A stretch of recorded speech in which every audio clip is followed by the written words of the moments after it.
Ćao. Video koji mi je trebalo 6 meseci da snimim. Zašto? Zato što nisam mogao da se nateram.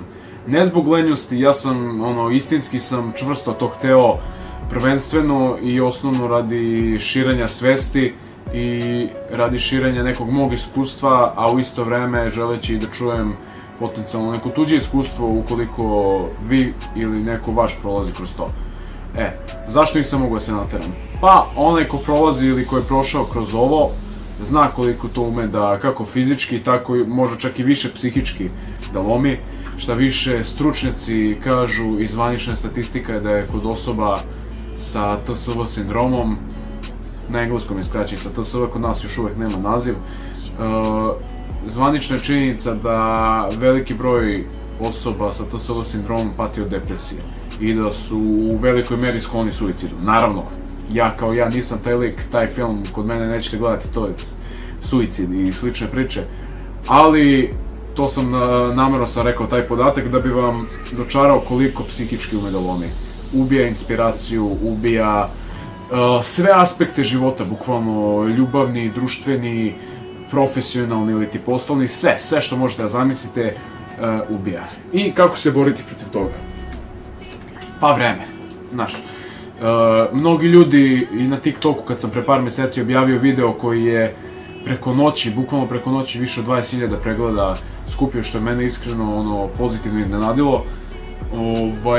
Mnogi ljudi su u dobroj nameri, mada verujem da je tu bilo i par komentara koji su onako zlonamerni bili, savjetuju, kako se zove, imaš ovaj preparat, ja sam za većinu tih preparata, ako ne i sve, sam ili probao ili, kako se zove, sam čuo za njih. Ne, ljudi, hvala na dobroj nameri, ali stvar kroz koju ja, na primjer, trenutno prolazim, a uskoro ću vam objasniti zašto prolazim kroz nju, ne postoji konvencionalni lek za to, jer stvar kroz koju ja prolazim je fizička kriza. Fizička kriza kroz koju, ne koža, kroz koju ceo organizam mora da prođe. Najviše se to odražava na koži, ovako vizualno i to, ali ceo organizam, možemo sad da idemo u detalje, ali mislim da nije neophodno za ovaj video ulaziti previše u detalje, zato što onda može se oduži da satima traje, što mi trenutno sad nije poenta. Ko što rekao, dakle, to je fizička kriza kroz koju organizam prolazi, kroz koju mora da prođe. Prosek je 3 do 5 godina. Naravno, to varira, zavisi od osobe do osobe, od individue do individue, a radi se o krizi za kortikosteroidima. Šta su kortikosteroidi? Kortikosteroidi su veštački hormoni koje vam doktori pripisuju kako bi vam smanjili ili uklonili simptome, ne rešavajući uzrok, šta više pogoršavajući uzrok. I posle vas, odnosno ne posle, nego veoma brzo vas dovedu u stanje da, u mom slučaju, ekcem ili atopijski dermatitis postane steroid zavistan ekcem. Ja nisam iz struke, ali nažalost ovu oblast sam doktorirao u praksi jer sam, eto, pošto rekao, nažalost, bio primoran da je doktoriram. Od svoje 2. godine pa do 22. godine, znači to je okruglo 20 godina, sam koristio kortikosteroide. Kroz kreme, kroz tablete, pilule, šta god, kroz injekcije. U jednom trenutku sam bukvalno imao dvorac, kako ja volim u šali, ja kažem dvorac krema, znači kutije na kutijama i to je bukvalno kao zamak izgledalo. Dijagnostikovan mi je atopijski dermatitis ili ti dečiji ekcem.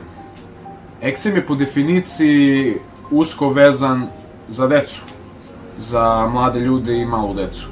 I to je nešto što se pojavi, sad zavisi, ima sad, da dolazim i tu previše u detalje, da li neka iritacija, da li malo imunitet popusti ovo ono, u svakom slučaju to organizam i imunitet moraju sami da reše. I u većini slučajeva organizam to sami reši. Međutim, postoje slučajevi kao što su moji, kao što su još dosta slučajeva, gde roditelji iz dobre namere, ne znajući naravno, odvedu dete kod dermatologa i dermatolog takođe iz dobre namere, ali to je ta problematična medicina u kojoj doktori imaju jako male okvire mogućnosti. Oni vama pripišu prvo slabije, pa jače i tako dalje. I onda dođete do toga da sam na svakih 2 do 3 nedelje, eventualno mesec dana, ja morao da idem kod dermatologa u tim posljednjih par godina dok sam koristio to, zato što organizam postane toliko zavistan i tolika količina kortikosteroida i toliko jaki kortikosteroidi da vama samo treba više i više, jača doza. Naravno, konvencionalna medicina ne priznaje to, kako se na engleskom zove, TSW sindrom. ili ti topical steroid withdrawal, ili ti sindrom skidanja sa kortikosteroida, odvikavanja, to jest. Zašto sindrom? Zašto nije bolest? Zašto nije ovo? Zato što je bolest usko vezana za jedan ili par simptoma, izleči se na konvencionalan način, organizam se izbori sa tim, ovo ono, međutim sindrom se zove zato što je to skup simptoma kroz koji, kao što sam malo pre rekao, ceo organizam prolazi. Jer je to sindrom, skup simptoma, znači nije to sad jedan osip u koži, vi tu imate i nesanicu, i otok limfnih čvorova, poremećaj termoregulacije, sve se to, da kažem. Dakle, poremeti se organizam u potpunosti. Zbog toga, zbog tih veštačkih hormona, koža je vremenom počela da prestane da luči kortizon ili kortizol, nisam siguran.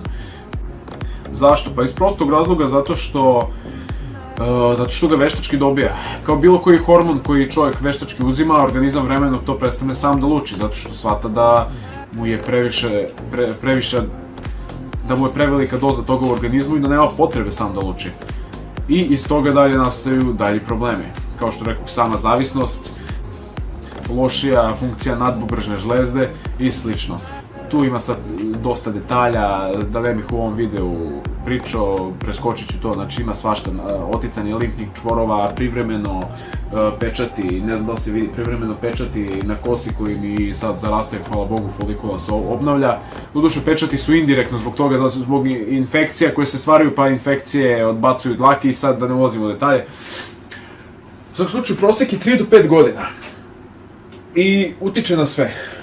Sad sam u nekoj fazi koja je koliko toliko podnošljiva, naravno bilo je zlonamernika koji su pisali kao okupaj se, perutaš se, ovo ono, mislim to su elementarno nepismeni ljudi, ti u 21. veku, u 2024. godini tako nešto da pišeš i da budeš neinformisan, ne mora samo o ovome generalno malo ljudi zna, ali imaš toliko toga nevezanog za higijenu, zbog čega se ljudi perutaju ili ovo ili ono, mislim to je generalno nevezano za higijenu, kogod se peruta to nije zato što on prljav, brate, nego zavisi koji problem ima sad, nebitno. Tako da to su, mentoli. Ali ajde, nećemo se bavimo mentolima, ali sam samo to htio da napomenem. Ide malo s brda s dola. Kako sam ja otkrio za to uopšte? Ja uopšte nisam znao da to postoji do januara 2022. godine.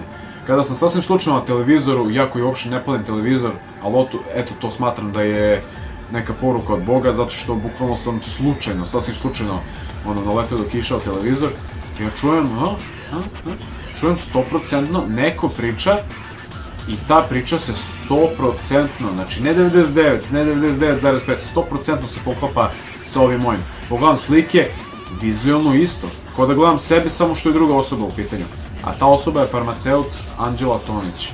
I to je, pa iskreno ja mislim jedina na svetu, ali stvarno mislim da je jedina na svetu koja je sa obe strane maksimalno 100% sagledala situaciju, koja se maksimalno 100% razume u tu situaciju, zato što je ona prošla kroz to, kao što ja trenutno prolazim, kao što još par ljudi s kojima sam u kontaktu prolaze kroz to, i plus sa stručne strane. I ona je jedna od retkih iz struke koja zapravo zna o čemu priča, koja se zapravo razume u to. Dermatolozi, koliko god da su dobronamerni, oni se u to ne razumeju. 90% konvencionalne medicine se svodi na uklanjanje simptoma. Ovih ostalih 10% je eventualno tu i tamo nešto na bazi biljaka i eventualno traumatologija i te fizičke povrede i to, ali to, mislim, nije ista kategorija. Tako da, preko nje sam to saznao i, što se kaže, izneverovao sam. Gledam emisiju, probat ću da ostavim isečak ovde, ukoliko ima i dalje na YouTube-u ta emisija. Švedska je uvrstila u svoju online bazu neželjenih efekata na kortiko, dakle da je moguće dobiti TSV sindrom. To je sindrom odvikavanja od kortikosteroida ili TSV sindrom, topical steroid withdrawal sindrom. Može se javiti već dok mažete kortiko, a može se javiti i kad prestanete da mažete. Kako ćete zaključiti da vi to imate? Tako što dok mažete kortiko, vidite da se ne povlači taj vaš osip, to vaše crvenilo, ekcem koji imate, i onda ili vam se mnogo brzo vraća i u gorem obliku. Maksimalno je precizno objasnila šta je to, kako to funkcioniše. Ja nisam sad, što bi se reklo, preterano nešto sad elokventan i to, ali što se tiče ovoga, razumem kako funkcioniše. malo idem s brda s dola, toga sam svestan, možda ne umem baš najbolje da objasnim sad u sitne detalje, ali generalno razumem kako funkcioniše i o čemu se radi. Zato ću ostaviti isečke iz te emisije kako bi, eto, potencijalno neko ko prolazi kroz isto to ili ko poznaje nekoga ko prolazi kroz to, mogao da lepo sagleda i da shvati šta je to. Ako koristite i dalje to smeće, moj topli savjet i moja najtoplija preporuka je da batalite to što pre. Čim se završava na on, to Dobro. znači da je u pitanju kortikosteroid. Znači, uglavnom je nastavak on. Jer zašto? Kad uđete u TSV sindrom, odnosno, mislim, kad uđete u TSV sindrom, ja u stvari mislim kad prestanete da uzimate kortiko, ali TSV sindrom traje i dok vi uzimate kortiko. Čim ih vi uzimate toliko dugo, znači da ste vi kortiko zavisni. I vi kad prestanete da uzimate kortiko, prolazit ćete kroz razne faze, to se zovu flareovi, flare, kao zapaljenje, doslovno prevedeno na naše. Kao što mu samo ime kaže, kad je sveže, kad su rane, kad je krvna plazma, kad je limfa, pakao, znači bukvalno pakao. Ali, svaki naredni flare traje sve kraće i sve je, ne mogu kaže lakše, ali sve je manje težak. Ali psihički je, da kažemo, lakše. Manje teško. Tako da, to je ono što me baš kočilo u posljednjem periodu. Eto, 2,5 godine prolazim kroz to, nadam se da će što pre proći, jer imam neke želje za blisku i dalju budućnost. Mislim, ko što ih i svi imamo, hoćeš da napreduješ u svim poljima, naravno. Međutim, ovo, ko što sam rekao na početku, ometati i poslovni, i ljubavni, i koji god život. Ovo je pakao, sad mi je vrat najveći problem. Daleko od toga da je ovo ostalo okej, ali ne mogu oči da otvorim više, ovo su mi maksimalno koliko mogu. Vrat je pakao, pogotovo ujutru, pred samo ustajanje. Znači, pakao, samim tim utiče i na spavanje loše, i na raspoloženje, a sve ostalo. Nisam u depresiji, daleko od toga, nego jednostavno, kad ti je paralelno sa svime što radiš, da li treniraš, da li ideš napolje, da li šetaš pse, da li jedeš, kad ti je paralelno sa svim tim radnjama ovo, logično će ti utiče loše na raspoloženje. Brate mili, da, ima li mu kraja, mislim, hipotetičko pitanje, znam da ima, nego užas. Ali sreću nesreći, daleko toga nam je ovo najgora faza koja je bila. Bilo je mnogo gorih momenta, tako da idemo jako. I ono što je zanimljivo, na primjer, ljudi ovako koji ne znaju, ovako koji na oko vide da se nešto dešava sa kožom, ali ne znaju šta je. Na primjer, kad se perutaš, kad si u toj suvoj fazi, koja je po meni manje loša, ljudi su u fazonu, jao, šta ti je, perutaš se ovo ono, a oni ne shvataju da kad je flare, kad je zapaljenje, kad je koža sveža, kad je u ranama i to nekad ume vizualno da se ne vidi toliko kao perutanje i onda te uglavnom i ne pitaju. A to je mnogo gora faza nego samo perutanje. I da se ovaj video ne bi odužio na sat, 2, 3, 5, pošto o ovom iskreno možemo u nedogled da pričamo, cijel organizam je u problemu, zato i u nekim od prethodnih videa ja sam se trudio da, na primjer, sakrijem kad se češem, pošto, na primjer, često se nesvesno drapam, zato što svrbi.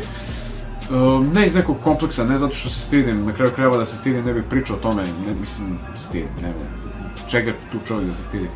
Nego čisto da ne bi skretalo pažnju sa glavne teme videa o kojoj sam tad pričao, a tad su teme bile, mislim, sve drugo osim ovoga. Tako da, ishrana je također jako važna, ishrana, životne navike, naravno, kafu ne konzumiram uopšte, alkohol, cigare, to mislim, glupo i da pričam uopšte o tome. Ništa od toga ne konzumiram, trudim se, ja pazim šta jedem, trudim se, a u stvari se baš i ne trudim, ali generalno hrana, mislim, pazi, kad dođe zapaljenje, kad dođe taj flare, on dođe pa dođe. Ti hranom, zdravim životom, zdravom ishranom možeš 5 do 10% da pomogneš tome, odnosno da sebi olakšaš. Koža mora da promeni milijardu slojeva, onako laički rečeno, koža mora promeni milijardu slojeva da se to skroz izbaci iz organizma, odnosno to se jeste izbacilo iz organizma, ali koža krizira, daj mi, ne. Stručnjaci kažu da je otprilike po težini i po trajanju otprilike kao skidanje se heroina. Mada ja sam čuo da neki narkomani, bivši narkomani se skinu za pola godine do godinu dana, tako da verovatno i teže od skidanja steroida.